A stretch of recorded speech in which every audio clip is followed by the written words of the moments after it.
hefði sko brotið eitthvað illa og hjalla í einhverjum körfuboltaleik með því að segja mér að ég sé bestur í ykkur rétt á að ég labba á svið. En já, sko, nú ég í slottunum sem rétt að undir búið, þannig að salurinn cirka búið að sofna og það er svo dimmt í salnum að ég sé ekkert hvort þið eru sofnuð eða ekki. En ég ætla að þetta vera í nokkra mínútur og segja ykkur aðeins frá því hvernig ég tala við stjórnendur gervigreind. Þannig ég ekkert búinn að skanna salinn alveg nógu vel, en ég hef á tilfinninguna að kannski fleiri í salnum sé að nota þessa ræðu og aðra stjórnendur sem þau eiga samtölu við frekar en ég sé að tala beint við ykkur. Það er nú nokkru sem væru svona í target hópnum. En sko, þetta ekki eitthvað að gerast Svona? Já, sem sagt, ég hef verið í þessum gervigreindar eiginlega bara frá því þetta allt saman byrjaði. Og algjörlega trúaður á það að við séum að upplifa eitthvað merkilegt. Ég lesi greinarnar, lesi bækurnar, hlusta á fyrirlestrana og flutta á sjálfur og ég alveg jafn sekur og allir hinir sjálfskipuðu spekingarnir að vera með ykkur gífuryrði þetta sé eitthvað alveg svakalegt sko. Og við erum að segja ykkur alltaf ykkur rosalega stóra hluti. Við erum að segja hvernig við getum greint krabbamein, fækka störfunum í bókhaldinu 70%, tekið yfir samskiptinu viðskiptavinina í þjónustuvininu. En samt eiginlega bara allir frekar týndir. Það er allir bara svona herbít, ok, þetta er rosalegt, en ég bara að gera sama og ég var að gera í gær, sko. Og þetta eru bara alltaf sömu frasarnir, við þekkjum þetta alla leið. Gervigreind mun ekki taka starfi, það er eitthvað sem skilur gervigreind betur en þú, það er ekkert sem eru ósnerta gervigreind, bara bókstaflega ekki neitt. Þú veist, það er ekkert starf, það er bara ekkert sem er óviðkomandi gervigreind og við eigum að hlaupa á stað. Við eigum að hlaupa, en við höfum ekki hugmyndingu áttu að hlaupa, við erum að hlaupa á stað. Og við erum nánast komin í sama gírinn og í gamla daga, sem eldri borgararnir í salnum þekkja, að það er meiri áhætta að kaupa ekki. Þannig að það er bara á endur ramma þennan gamla frasa með einhverjum svona gervigreindar skikku í búðan skýrsla vinur okkar. Við erum komin bara algjörlega þangað.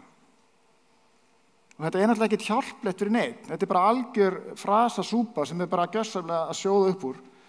Og ég efast ekki þetta sé allt stórmerkilegt, en við verðum samt að halda okkur á jörðinni. Við megum ekki missa þessa jarðtengingu sem er nauðsynleg, við tökum einhverja business ákvarðanir. Ok, þetta er kannski plebbalegasta myndin, en við verðum að hafa það. Við verðum að taka ákvarðanir gervigreind á einhvern svona alvöru forsendum og alvöru fjárfestingarforsendum, af því við erum bara komin þangað. Það er ekki lengur hægt að segja að við getum gert allt og ekkert, en við erum bara í einhverjum krútlegum tilraunum. En við verðum samt að byrja að fjárfesta í hæfni, lærdómi og aðlaga okkur og við erum að koma þessu þannig að okkar daglegu vinnubrögð og verkefni séu aðlögu að þessu tækifæri. Alveg eins og með allt annað, þá breytist ekki neitt af sjálfu sér. Við verðum að fjárfesta í þessu, við verðum líka að fjárfesta í að skilja þetta og það er ekki hægt að hafa það í einhverjum afmörkuðum kímum, það verður að koma svolítið að ofan. Og alveg eins og með körfuboltann sem Hjalli var eitthvað fúll út í mig út af, við verðum að æfa okkur. Það er ekkert sem er þannig að þú verður bara algjörlega búin að ná þessu á upphafspunktunum. Þú þarft að skjóta, þú lest ekki bara eina bók til þess að vera góður í körfubolta, þú skjóta aftur, þú ert að æfa þig meira, þú ert að læra af þeim sem vita eitthvað gervigreind. Við vitum ekkert hvernig þetta vera að fara að þróast, þetta er alltaf alveg fleygiferð og þó maður sé alveg djúpt sokkin og nördast í þessu alveg nákvæmlega sama hátt að maður var að gera í gamla daga þegar maður fannst að hafa tilfinninguna að internet væri kannski dálítið merkilegt, þá verður að gera meira heldur en að lesa bókina og taka eina æfingu. Þú verður að gera þetta að kjarna í þinni stjórnun og þinni verklagi og svo aftur. En vandamáli er að þegar það er svona auðvelt að hreyfa sig hratt, þá er ákveðið verkefni að gera það ekki og það er mikilvægt að vera kannski aðeins með á hreinu af hverju þú ert að gera það. Það er mikilvægt að gera tilraunir, það er líka mikilvægt að marka sér aðeins sess og átta sig á því hvert þú ert að fara. Því þó þessi auðveldar að hreyfa sér hratt núna, þá ekki sjálfsagt að þú gerir það. Það auðvelt að heillast af flassi sýnidæmum eitthvað sem brjálæðislega svalt. En raunveruleikin samt þá að breytingin, sérstaklega í hagkerfi eins og okkar, sem flest fyrirtæki eru lítil og hafa ekki skalan til mikilla fjárfestinga, þó margt sé hægt, þá hefur ofskaplega fátt breyst í hversdeginu. Ég held erindi á heilbrigðisþingi fyrir árið eitthvað og þá var ég í þessum gír að tala krabbameinsgreiningar með gervigreind og svo framvegis. En raunveruleikinni sá að krabbameinsgreiningarnir á Landspítalanum hafa bara ekki breyst neitt. Þær fara bara alveg eins fram og í fyrra. Þær gætu kannski hafa breyst, en þær hafa ekki breyst. Tækni og gagnaskuldin bara að minnstakosti jafn mikilvæg í fyrra og líklega aukist af því að þakið hefur hækkað. Þá getum við spurt okkur, af hverju það að gera þann tíma þegar við teljum að tækifærin sé brjálæðislega mikið? Af hverju erum við ekki búin að laga hluti sem við hefðum getað lagað fyrir löngu? Af hverju ættum við að finna út úr þessu núna ef við fundum ekki út úr þessu þá? Sýnidæmin eru skemmtileg, en raunveruleikin bara að við erum bara ekkert svakalega nálægt þessu. Þannig ég held að við þurfum aðeins að vera spennt, en líka velja slagina sem auka trúveruleika lausnana sem mest. Og þá það ekki krúttlega hópverkefni, það eru beinlínisverkefni sem skapa bottomline ávinning og það strax. Og þau eru þetta. Við erum ekki alltaf heiðarlega í þessari breytingaræðu. Það eru bara afskaplega fá. Í nótunum mínu sagði ég ekkert, ég skal segja afskaplega fá, sérstaklega stærri fyrirtæki, þar sem við getum séð að gríðilegt hagræði hafi komið fram eða vísbendingar aukna arðsemi á grundvelli gervigreindar. Ég bara challenge accepted, ég vil endilega hafa rangt fyrir mér, en mín samtöl við stjórnendur stærstu fyrirtækja á Íslandi eru ekki til þess að auka tiltrú mín á því að menn séu búin að finna út úr þessu.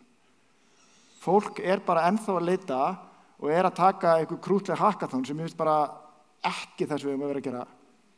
Heldur að gera eitthvað sem raunverulega skiptir máli og eigur tiltrú út fyrir einhvern hóp sem nennir að mæta ráðstefnu í heilan dag.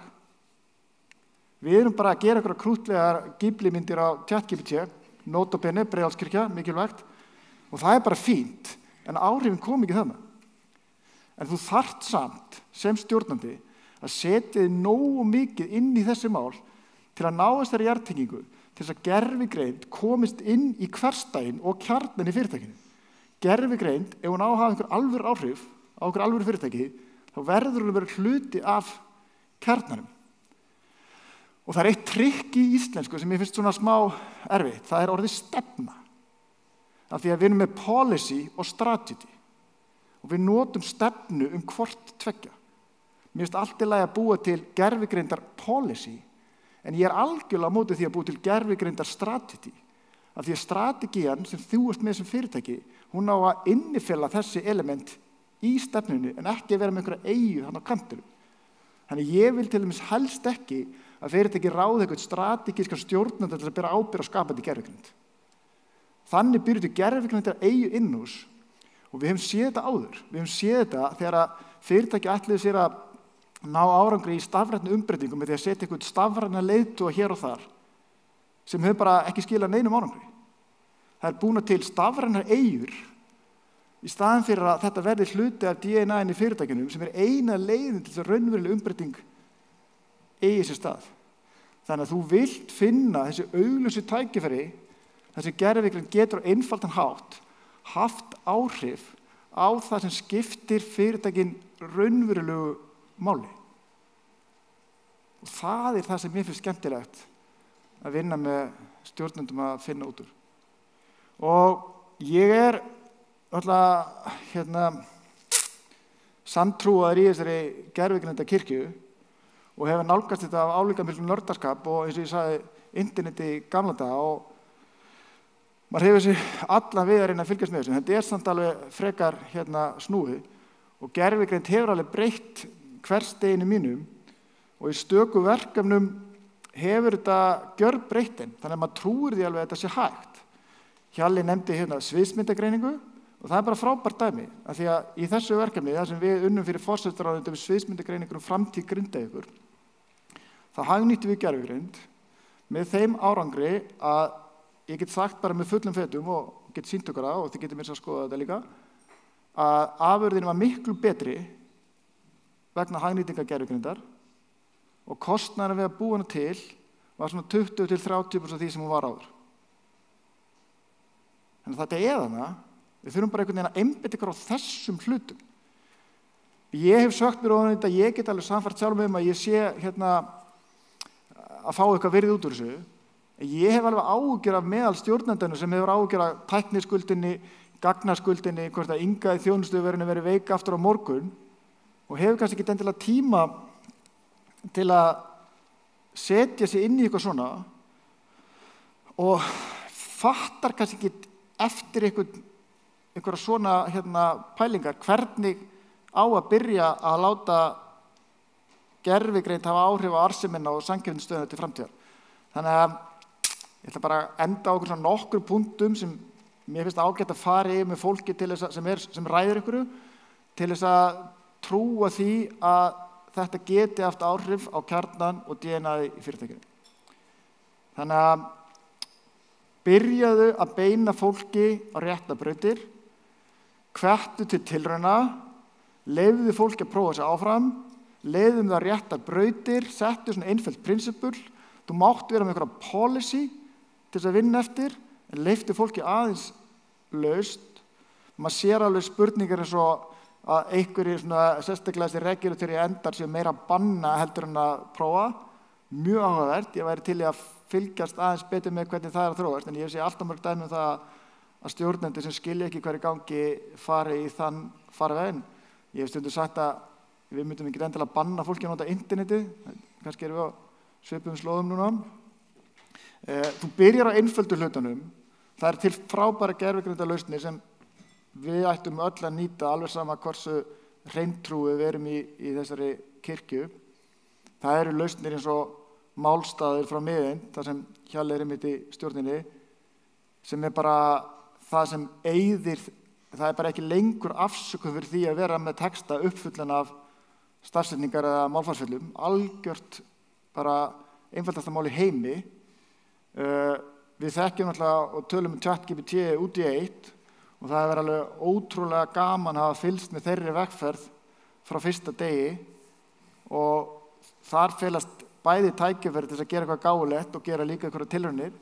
Það er allir þessir útdrættir, það er allir þessir samantættir, það er allar þessar spurningar, það er, ég held að ég myndi alltaf mæla með þegar ég væri með ChatGPT í símanum til þess að spyrja hvernig á að gera hitt og þetta. Búðu til kjánalega myndir, spurðu aðsnaðlega spurninga, fylgstu svona spekingunum á netinu og reyndu að velja þér einhverja góða póla til þess að leysa málin með. Og fyrst eru mætt hinga, þá eru þið eflaust komið lengra heldur þarna, en þetta er þá kannski ræðan sem þið þurfa að halda við hina.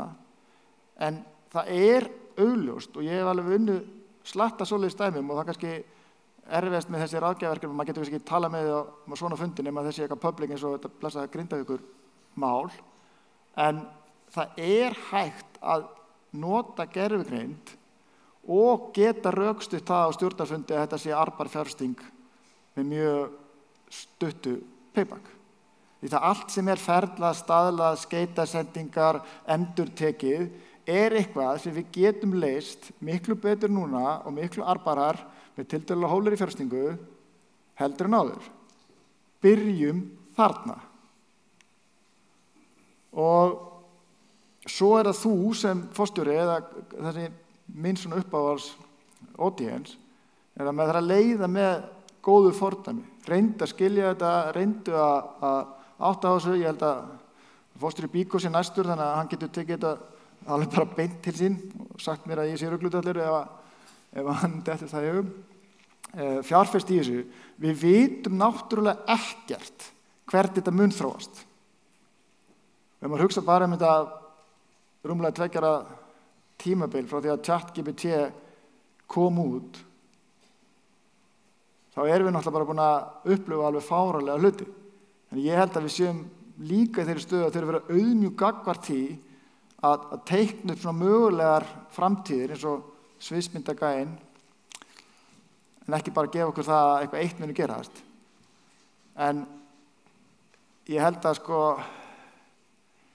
að það, til dæmis þegar við fórum hana til OpenAI og okkur fannst alveg stórmerkilegt þegar að Sam Altman bað Gunnar forseta að biðja einhverja mynd til að teikna og hann teiknaði alveg fáránlega ljótan hest við eitthvað foss hjá regnboga eftir leiðbeiningum Gunnar og við vorum alveg dolfallin yfir því hvað þetta væri svakalegt sko. Ég held að byltingin okkar næstu 2 árum verði bara miklu meiri heldur en á síðustu 2. Þannig að líka held ég fyrir okkur að átta okkur því að við höfum kannski ekki brjálæðislega góða tilfinningu hvernig við leysum þetta allt saman eða finnum út úr þessu, en þeim munum ríkara ástöðu til þess að gera tilraun til þess. 2 sofnaðir. Nei, ég þakka bara fyrir mig. Þetta átti að vera stutt og gott og ég held að Hjalla láta mig gera eitthvað meira eftir en bara Takk fyrir Guðn. Gaman að sjá ykkur ekki.